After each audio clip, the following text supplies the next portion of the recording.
নমস্কার। খবরদার, কথা নয়।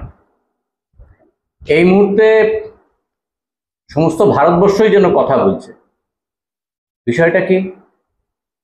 দেশের উপরাষ্ট্রপতি শ্রী জগদীপ ধনকর তিনি পদত্যাগ করেছেন। স্বাধীন ভারতবর্ষে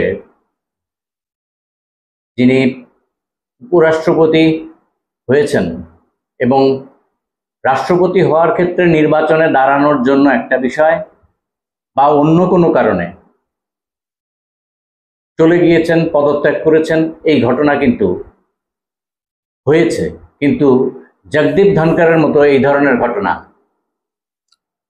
লোকসভা চলছে, রাজ্যসভার তিনি চেয়ারম্যানের কাজ করতে করতেই পদত্যাগ করা, এই ধরনের ঘটনা ভারতের স্বাধীন ভারতবর্ষে এই প্রথম। আমরা শুনিনি, আমরা জানিও না কি কারণে এই পদত্যাগ।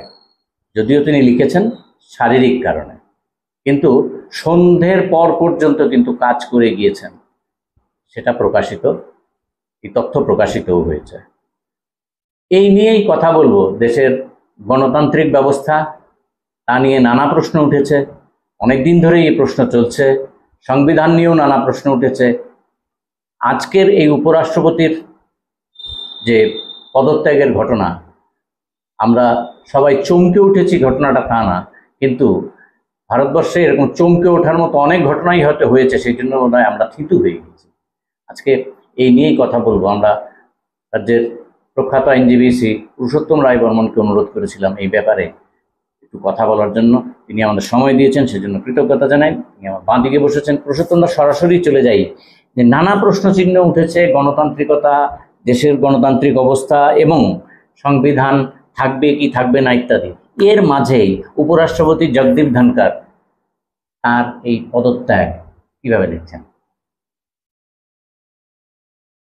উপরাষ্ট্রপতি জগদীপ ধনকরের পদত্যাগ নজিরবিহীন, এবং পদত্যাগের যে কারণ সমক্ষে আনা হয়েছে সেটা তো আসল কারণ নয়, এটা তো বলতে কারোর বাকি নেই। উনি স্বাস্থ্যের কারণে পদত্যাগ করেছেন, এটা আদৌ বিশ্বাসযোগ্য নয়, এটা গ্রহণযোগ্য নয়। কারণ উনি বয়স ৭৫-৭৪, কদিন আগে শারীরিক সমস্যা হয়েছিল, চিকিৎসা নিয়েছেন, কিন্তু ওনার সমস্ত কর্মসূচি ছিল আগামী কর্মসূচি। এবং বাদল লোকসভার বর্ষাকালীন অধিবেশন, রাজ্যসভার বর্ষাকালীন অধিবেশনের প্রাক মুহূর্তে পদত্যাগ। আজকে এটা পরিষ্কার এই পদত্যাগ উনি করতে বাধ্য হয়েছেন, উনি পদত্যাগ করতে বাধ্য করা হয়েছে। এবং এই ঘটনার একটা শিক্ষা অন্তত আমার কাছে মনে হয়েছে, অতিরিক্ত প্রভুভক্তি, যারা অতিরিক্ত প্রভুভক্তি দেখায় তাদের পরিণাম কিন্তু প্রভুর কোপ তাদের উপর সবচেয়ে বেশি প্রথমেই পড়ে। এটা ইতিহাসের শিক্ষা। এটা জার্মানি থেকে আমরা শিক্ষা পাই। পৃথিবীর সমস্ত দেশে ক্ষমতার বলিন্দে যারা অতিরিক্ত প্রভুভক্তি দেখায় এবং অনেক সময় প্রভুকে ছাপিয়ে যেতে চায় প্রভুভক্তি দেখানোর কারণে, তাদের কিন্তু প্রভুরা সহ্য করে না, তাদেরকে এইভাবেই সরে যেতে হয়। ধনকরের পদত্যাগ এর একটা সাম্প্রতিক নজির। এই ধরনের নজির আমরা পৃথিবীর বিভিন্ন দেশে দেখেছি, এবং হিটলারের ফেসিস জার্মানিতে ধরে ঘটনা আমরা দেখেছি। এবং অনেকে বলতে পারবেন যে পদত্যাগ নিয়ে কেন আমাদের আপত্তি কিংবা আমাদের এত জল ঘোলা করার কথা কেন করছে, কেন জল ঘোলা করছি? কারণ উপরাষ্ট্রপতি আমাদের দেশের সাংবিধানিক মর্যাদায় দ্বিতীয় গুরুত্বপূর্ণ ব্যক্তি। ওনাকে কেন ২ বছর মেয়াদ থাকতে সরে যেতে হলো আচমকা এইভাবে, কি কারণে? এটা তো আমাদের দেশবাসীর জানার অধিকার আছে। এবং একজন উপরাষ্ট্রপতির যদি এই অবস্থা হয়, তাহলে শাসক দলের অন্যদেরও, যারা সর্বশক্তিমানের বিরুদ্ধে একটু এদিক সেদিক করবেন, তাদেরও একই দশা ধনকরের মতো হবে। এটাই ফ্যাসিজমের কিংবা একনায়কতন্ত্রের শিক্ষা। একনায়কতন্ত্র, ফ্যাসিজম কাউকে ছেড়ে দেয় না, এমনকি তার নিজের দলের লোকদেরও ছেড়ে দেয় না। এটা আজকে স্পষ্ট। আমি রাজদীপ সরদেশের আলোচনা দেখলাম, জগদীপ, তারপরে কি কয় অর্ণব গোস্বামীর আলোচনা দেখলাম। সব আলোচনাতে এটা স্পষ্ট এবং ঘটনাক্রম থেকে স্পষ্ট, জগদীপ ধনকরকে পদত্যাগ করতে বাধ্য করানো হয়েছে। এখন পদত্যাগ করতে বাধ্য করানো হলো কেন? এর দুটো কারণ সবাই বলছেন, এবং এই কারণ দুটো অবশ্যই যুক্তিগ্রাহ্য বলে আমার মনে হচ্ছে। প্রথম কারণ হলো এই যে যশবন্ত ভার্মা দিল্লি হাইকোর্টের বিচারপতি ছিলেন, পরবর্তী সময়ে এলাহাবাদ হাইকোর্টে তাকে শান্ত করা হয়েছে, মানে স্থানান্তরিত করে গুদামজাত করা হয়েছে। কথাটা একজন বিচারপতি সম্পর্কে বলাটা ঠিক নয়, কিন্তু ওনাকে গুদামজাতই করা হয়েছে। দুর্নীতির অভিযোগ, বাড়িতে ক্যাশের অর্ধদগ্ধ প্রচুর টাকা উদ্ধার করা হয়েছে, নগদ টাকা। তারপর তাকে দিল্লি হাইকোর্টে রাখা হয়নি, এলাহাবাদ হাইকোর্টে রাখা হয়েছে, কিন্তু তাকে কোনো বিচার কার্য করতে দেওয়া হচ্ছে না। তার বিরুদ্ধে সুপ্রিম কোর্টে ইনহাউস কমিটি তাকে এই যে বাড়িতে অর্ধদগ্ধ কিংবা সম্পূর্ণ দগ্ধ প্রচুর পরিমাণ টাকা, বেওয়ারিশ টাকা, বেহদিশ টাকা, সেই টাকা রাখার দায়ে অভিযুক্ত করেছে, এবং তার বিরুদ্ধে ইমপিচমেন্ট আনার জন্য শাসক দলের প্রস্তুতি চলছে। শাসক দল ইমপিচমেন্ট আনার উদ্যোগ গ্রহণ করেছিল, কিন্তু জগদীপ ধনখড় যেটা করেছেন, এটা একটা গণতন্ত্র স্বাভাবিক প্রক্রিয়া। যেহেতু কংগ্রেস দলের তরফ থেকে 63 জন স্বাক্ষরের সদস্যের সাক্ষ্য সম্বলিত ইমপিচমেন্ট মোশন আনা হয়েছিল, উনি রাজ্যসভা ইমপিচমেন্ট মোশনটা গ্রহণ করেছেন। এতে কি হলো? এতে শাসক দল, কেন্দ্রীয় মন্ত্রিসভা, প্রধানমন্ত্রী, তারপর স্বরাষ্ট্রমন্ত্রী, তারা অত্যন্ত চটে, মানে তেলে বেগুনে চটে উঠেছেন। কারণ কি, এই যে ইমপিচমেন্ট করার সমস্ত ক্রেডিটটা তাহলে চলে যাচ্ছে কংগ্রেস দলের হাতে। কংগ্রেস দল ইমপিচমেন্টের মোশনটা প্লেস করলো, সেই মোশনটা অ্যাকসেপ্ট করলো। তাদের নির্দেশ ছিল, তাদের জগদীপ ধনখড়ের উপর চাপ ছিল যাতে করে ইমপিচমেন্ট মোশনটাকে অ্যাকসেপ্ট না করা হয়। কারণ এই ধরনের অ্যাকসেপ্ট না করার উদাহরণ আমরা দেখেছি, যেমন শেখর যাদব এলাহাবাদ হাইকোর্টের বিচারপতি, উনি বিচারপতির আসনে বসে অত্যন্ত ঘৃণ্য, সাম্প্রদায়িক বিভাজন সৃষ্টিকারী, আপনার কি বলে, হেড স্পিচ, ঘৃণা ভাষণ দিয়েছিলেন। তার বিরুদ্ধে বিরোধী দলের সাংসদরা 53 জন অন্তত কমপক্ষে কোনো বিচারপতিকে ইমপিচ করতে গেলে কমপক্ষে 50 জন সাংসদের স্বাক্ষর সম্বলিত প্রস্তাব রাজ্যসভার চেয়ারম্যানের কাছে কিংবা লোকসভার স্পিকারের কাছে পেশ করতে হয়। শেখর যাদবের বিরুদ্ধে কিন্তু 50 জনের অধিক স্বাক্ষর সম্বলিত প্রস্তাব ছিল, কিন্তু ধনখড় এই প্রস্তাবটা 3-4 মাস ধরে আটকে রেখেছেন। এখন কি হয়েছে, ধনখড়ের সাথে, জগদীপ ধনখড়ের সাথে প্রধানমন্ত্রী, স্বরাষ্ট্রমন্ত্রী, বিজেপির শীর্ষ নেতৃত্ব সাথে তাদের একটা ঠান্ডা লড়াই এবং মতবিরোধ তীব্র হচ্ছিল। ধনখড় কি করলেন, যখন আপনার এই যশবন্ত ভার্মার বিরুদ্ধে ইমপিচমেন্ট প্রস্তাবটা, কংগ্রেস ইমপিচমেন্ট প্রস্তাব গ্রহণ করলেন, তখনই ধনখড় বলে দিলেন, আমি শেখর যাদবের বিরুদ্ধে ইমপিচমেন্ট প্রস্তাব বিবেচনাধীন করছি। এতদিন কিন্তু বলছেন সিগনেচার ভেরিফিকেশনের জন্য 3 মাস 4 মাস সিগনেচার ভেরিফিকেশনের নাম করে উনি তাল বাহানা করেছেন, এবং এটা যখন উনি গ্রহণ করার ইঙ্গিত দিলেন, এটাও কিন্তু শাসক দলকে প্রচন্ডভাবে অস্বস্তিতে ফেললো। এইটা হচ্ছে ইমিডিয়েট কারণ। আরেকটা কারণ হচ্ছে, যেটা বলা হচ্ছে, যে তোমার আনুগত্য, তোমার প্রভুভক্তি ততক্ষণই সহনীয় যতক্ষণ তুমি প্রভুকে ছাপিয়ে না যাওয়ার চেষ্টা করবে। যখন তুমি কোনো কারণে তোমার প্রচারের সমস্ত আলো তোমার দিকে টেনে নেওয়ার চেষ্টা করছো, তখন কিন্তু প্রভুর রোশানলে পড়তে হবে। এবং ধনখড়, জগদীপ ধনখড়, উনি একজন সাধারণ রাজনীতিবিদ। 2003 সনে বিজেপি দলে যোগ দিয়েছেন, নিজে সাংসদ নির্বাচিত হয়েছেন, সিনিয়র অ্যাডভোকেট ছিলেন রাজস্থান হাইকোর্টে, ওয়েল গুড। কিন্তু রাজনীতি হিসাবে ওনার কোনো জনসমর্থন নেই, মাস বেস নেই, উনি সাধারণ রাজনীতিবিদ। উনি হঠাৎ করে পশ্চিমবঙ্গের গভর্নর হলেন, গভর্নর হয়েও তিনি রাজ্যপাল পদের চূড়ান্ত অপব্যবহার করেছেন, অমর্যাদা করেছেন। একজন গভর্নর কতটা নিচে নামতে পারে তার নিকৃষ্ট উদাহরণ ছিলেন জগদীপ ধনখড়। এবং উনি উপরাষ্ট্রপতি হয়ে যেটা করছেন, উনি সমস্ত প্রচারের আলো নিজের দিকে টেনে নেওয়ার চেষ্টা করছেন, এবং বিচার ব্যবস্থাকে আক্রমণ করা, বিচার ব্যবস্থার ভূমিকার উপর বিভিন্ন সময় কটাক্ষ করা, এবং এই সংবিধানের বেসিক স্ট্রাকচার, যেটা সংবিধানের মৌলিক কাঠামো বলে আপনার কেশবানন্দ ভারতী মামলায় সুপ্রিম কোর্টের ঐতিহাসিক রায়, সংবিধানের মৌলিক কাঠামো কোনোভাবেই সংসদের পাওয়ার অফ অ্যামেন্ডমেন্টের আওতার মধ্যে পড়ে না। অর্থাৎ সংবিধান সংশোধন করার ক্ষমতা সংসদের আছে, কিন্তু সেই সংবিধান সংশোধন করার ক্ষমতাকে ব্যবহার করে সংবিধানের বেসিক স্ট্রাকচারকে কোনোভাবে নষ্ট করা যাবে না। অর্থাৎ basic structure is beyond the power of amendment of the constitution by the by the parliament. Basic structure কি? বেসিক স্ট্রাকচার হচ্ছে সেকুলারিজম, ধর্ম নিরপেক্ষতা। বেসিক স্ট্রাকচার হচ্ছে প্লুরালিজম। বেসিক স্ট্রাকচার হচ্ছে ফেডারালিজম। এগুলো আমাদের বেসিক স্ট্রাকচার। এই যে সেপারেশন অফ পাওয়ার, ধনকর কিন্তু গত 3 বছর ধরে বেসিক স্ট্রাকচারকে আক্রমণ করছিল। উনি বলছিল সুপ্রিম কোর্টের ক্ষমতা নেই, সুপ্রিম কোর্টের এখতিয়ার নেই, সুপ্রিম কোর্টের বিরুদ্ধে তীব্র বিষোদ্গার করে যাচ্ছিল বিচার ব্যবস্থার বিরুদ্ধে। এবং একটা সময় অবধি এই বিষোদ্গারকে মোদী শাহর সমর্থন ছিল। কিন্তু পরবর্তী সময় এমন একটা পর্যায়ে চলে গেল, প্রতিদিন সুপ্রিম কোর্ট বিচার হাইকোর্টকে ধনকর কটাক্ষ করছেন। আমি দেখলাম রাজদীপ সরদেশাই বলছেন যে ইদানিং কিছুদিন পূর্বে একজন কেন্দ্রীয় মন্ত্রী আর একজন সুপ্রিম কোর্টের বিচারপতিরা একজন কেন্দ্রীয় মন্ত্রীকে বলেছিলেন, তাদের বিরক্তি প্রকাশ করেছিল এই বলে যে প্রত্যেকদিন এই ভদ্রলোক আমাদের বিরুদ্ধে কটাক্ষ করাতে, বিচার ব্যবস্থাকে হেয় করছে জনসম্মুখে। এটা কিন্তু এই মেসেজটা আমরা, যেটা রাজদীপ সরদেশাই কিংবা অন্যান্য দিল্লির সাংবাদিকরা বলছেন, এই মেসেজটা সুপ্রিম কোর্টের তরফ থেকে কেন্দ্রীয় সরকারকে দেওয়া হয়েছিল। এটা কিন্তু সুপ্রিম কোর্ট ভালোভাবে নিচ্ছে না, এই জগদীপ ধনকরের কটাক্ষ। এটাও আর একটা কারণ। এই সব মিলিয়ে জগদীপ ধনকরকে ছেটে ফেলা ছাড়া আর কোনো রাস্তা ছিল না কেন্দ্রীয় সরকারের কাছে। এবং জগদীপ ধনকরের কিন্তু উপরাষ্ট্রপতি হিসাবে একদিক উনি চলে গেছেন, রাজ্যসভা মুক্তি পেয়েছে। আমি বলবো জগদীপ ধনকর স্বেচ্ছায় পদ ছেড়ে দিয়েছেন মুক্তি, কারণ উনি একমাত্র উপরাষ্ট্রপতি কিন্তু আমাদের সংবিধানে তেমন কোনো কাজ নেই। মূল কারণ হচ্ছে রাজ্যসভার চেয়ারম্যান হিসেবে দায়িত্ব পালন করা। কিন্তু উনি রাজ্যসভার চেয়ারম্যান হিসেবে দায়িত্ব পালন করতে প্রত্যেকদিন হেডমাস্টারের মতো ভূমিকা নিয়ে বিরোধী দলের সাংসদদের কণ্ঠরোধ করছিলেন।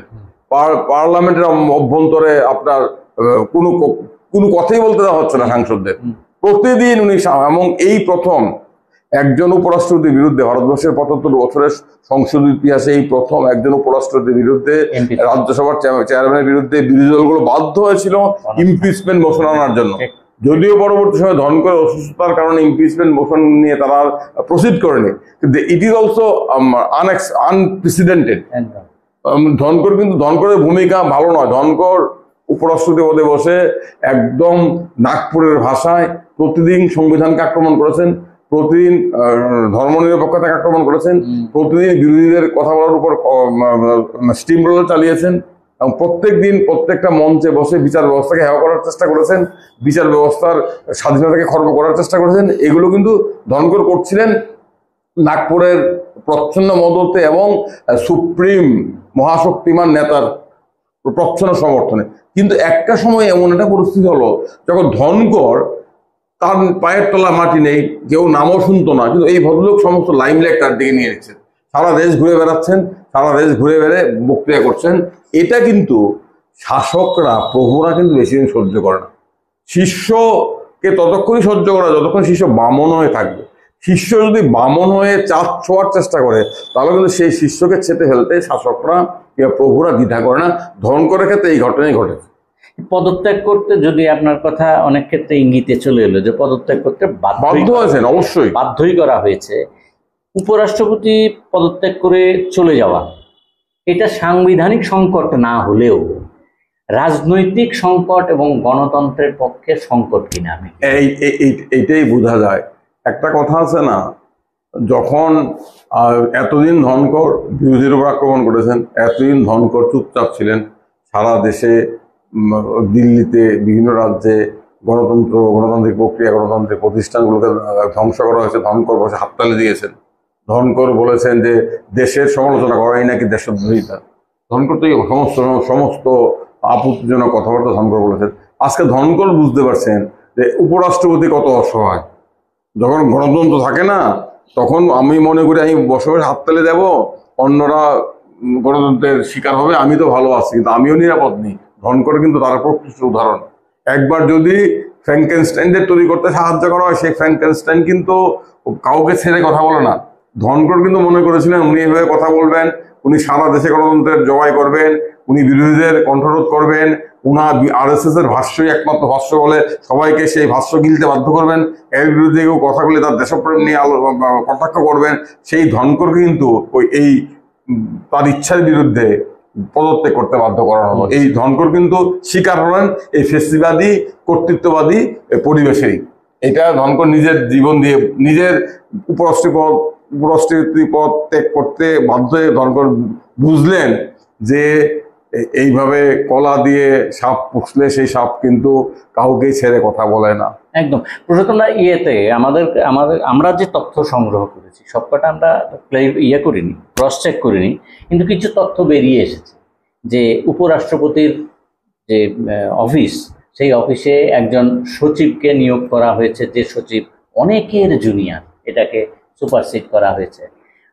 প্রধানমন্ত্রী যখন বিদেশে থাকেন, প্রধানমন্ত্রীর দপ্তরের অফিসাররা সমস্ত মন্ত্রিসভার উপরে ছড়ি ঘোরান, এটা নাকি ওনাকে ক্ষুব্ধ করে।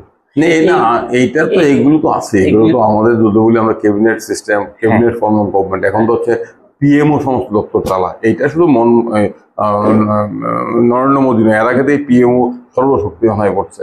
অন্যান্য মন্ত্রীদের দপ্তরগুলোকে প্রায় পিএমওই নিয়ন্ত্রণ করে। পিএমও বলতে কি, পিএম হচ্ছে প্রাইম মিনিস্টার অফিস। এখানে কি প্রধানমন্ত্রীর আস্থাভাজন কিছু ব্যুরোক্রেটই সমস্ত কিছু চালায়, অন্যান্য মন্ত্রীদের ব্যক্তি মানে তার দপ্তরের ক্ষেত্রে কাজ সংগ্রহ করার ক্ষেত্রে স্বাধীনতা বলতে গেলে নেই।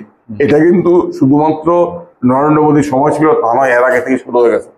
জওহরলাল নেহরুর আমলে এক ধরনের ইনার পার্টি ডেমোক্রেসি ছিল, ক্যাবিনেটের মন্ত্রীরা কথা বলতে পারতো। ইন্দিরা গান্ধীর পর থেকেই কথা বলা বন্ধ হয়ে গেছে। এখন আপনার মোদীর আমলে চরম জায়গায় গেছে, পিএমও চালাচ্ছে। আর ধনকরের ক্ষেত্রে যেটা হয়েছে, ধনকরের সাথে যে কেন্দ্রীয় সরকারের বনিবনা নেই, মার্কিন উপরাষ্ট্রপতি ধনকরের সাথে মিটিং করার কথা ছিল। এটাই নিয়ম, কূটনৈতিক প্রটোকল বলে, কূটনৈতিক বিধি বলে। যখন কোনো দেশের উপরাষ্ট্রপতি আসেন তাহলে আমাদের দেশের উপরের সাথে কথা বলে। ধনকরের সাথে কিন্তু মার্কিন প্রেসিডেন্ট, ভাইস প্রেসিডেন্ট ভ্যান্স বোধহয়, তার মিটিং শিডিউল মিটিং ছিল, বাতিল করা হয়েছে। ধনকর কিন্তু অনেকদিন ধরে, গত 6 মাস ধরেই ব্যাড বুকে চলে গেছেন। এই ক্লাইম্যাক্সে সে বসলো যখন ধনকরের পাল্টা চাল দিলেন, পাল্টা আঘাত করলেন যে আমি মোশন, কংগ্রেসের ইমপিচমেন্ট মোশনটা গ্রহণ করে ফেললো এবং শেখর যাদবের বিরুদ্ধে ইমপিচমেন্ট মোশন আনার, ইমপিচমেন্ট মোশন গ্রহণ করার সবুজ সংকেত দিল।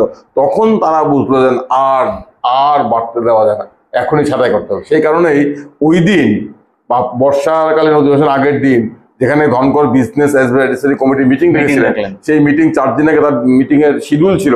সেই মিটিং এ জেপি নাড্ডা ছিলেন না, কিরণ রিজিজু ছিলেন না, তারা মিটিং বয়কট করেছেন। এবং যেটা দিল্লির সাংবাদিকরা বলছে, বিভিন্ন মিডিয়া হাউস বলছে, ওই দিনই তারপর ধনকরের সাথে একজন কেন্দ্রীয় মন্ত্রী ধনকরকে চাপ দিয়ে বাধ্য করেছেন, immediately resign, you must resign.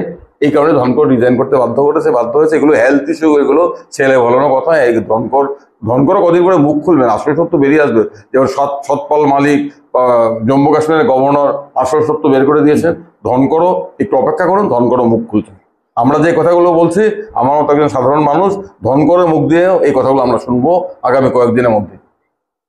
এই জায়গাতে মানে সর্বশেষ যে প্রশ্নটা রাখছি, আপনি চাপ দিয়ে এগুলি স্বেচ্ছায় করেছেন, এগুলি আর এখন অপ্রকাশিত না, সব প্রকাশিত হয়ে গেছে। এই চাপের ব্যাপারটা বা অন্য একটা ইঙ্গিত দিয়ে অন্য কোনো জায়গা থেকে 74+ তার বয়স, এটাকেও কি কাজে লাগানো হয়েছে? এটাও তো হতে পারে, এটাও একটা ফ্যাক্টরে কাজ করতে পারে। কারণ মোদির উপর তো চাপ বাড়ছে, কারণ বিজেপির ঘোষিত নীতি 75 অবসর। এখন সেই নীতি কি সবার ক্ষেত্রে প্রযোজ্য নাকি নীতির বাইরের নরেন্দ্র মোদী? RSS এর যে মোহন ভাগবত কদিন আগে বলেছেন যে 75 হলে, আকার ইঙ্গিতে বুঝিয়ে দিয়েছেন 75 হলে বানপ্রস্থে গিয়ে আপনার ধর্মকর্ম করা উচিত, এটি তো বলে দিয়েছেন। এখন আমাদের নরেন্দ্র মোদী আদরণীয় প্রধানমন্ত্রীর বয়স 75 হতে চলছে। এখন উনি কি করবেন? উনি কি এই নিয়মের বাইরে যাবেন? সেটাও একটা বিষয় থাকতে পারে। আমার মনে হয় এটা বড় বিষয় না। বড় বিষয় হচ্ছে দুটি ইমপিচমেন্ট মোশন একটা গ্রহণ করা আর একটা গ্রহণের সবুজ সংকেত। অনেকদিন ধরে ধনকর সমস্ত প্রচার আলো নিজের দিকে নিয়ে নিচ্ছিলেন, এটা কিন্তু সর্বশক্তিমানের সহ্যের বাইরে চলে যাচ্ছে। মূল বিষয় হচ্ছে যে সংবিধানের এই দ্বিতীয় সর্বোচ্চ পদ রাজ্যসভার চালানো ছাড়া, যদিও তার অন্য কোনো কাজ থাকে না, রাষ্ট্রপতি না থাকলেও একটা জায়গায় অস্থায়ী রাষ্ট্রপতি হিসেবে কাজ করার একটা সুযোগ থাকে। সেই সুযোগও আগামী 2 বছর যদি থাকতেন হয়তো কোনো না কোনো সময় হয়তো পেতেন, কিন্তু 2 বছরের আগেই তাকে সরে যেতে হলো। ভারতবর্ষের রাজনৈতিক মঞ্চগুলি, রাজনৈতিক মাঠ, সেই আলোচনা কিন্তু এখনো চালিয়ে যাচ্ছে। মাঝখান থেকে এই ইস্যু, আরও একাধিক ইস্যু নিয়ে সংসদ কিন্তু অচলই হয়ে রয়েছে। সেটা কবে সচল হবে আমরা জানি না, আমরা আশায় থাকলাম। তবে খবরদার কথা নয়, এদিকে নজর রাখবে। পাশাপাশি বিহারের নির্বাচনের যে বিষয়, সেটি নিয়েও আমাদের নজর রয়েছে। আমরা শীঘ্রই আপনাদের সঙ্গে আসবো, আপনাদের সামনে তুলে ধরবো। বেশ কিছু তথ্য আমাদের কাছে এসেছে। আজকে এইটুকুই থাক। পুরুষোত্তম দাকে আমাদের চ্যানেলের পক্ষ থেকে কৃতজ্ঞতা জানাই। সেই সাথে আমাদের এই অনুষ্ঠান চালাতে সবসময় যে সহযোগীর ভূমিকা গ্রহণ করেন যে কৌশিক নাথ, তাকে কৃতজ্ঞতা জানিয়ে সকলের পক্ষ থেকে আপনাদের আবার অভিনন্দিত করে আজকের এই অনুষ্ঠান শেষ করছি। সবাই ভালো থাকবেন, সুস্থ থাকবেন।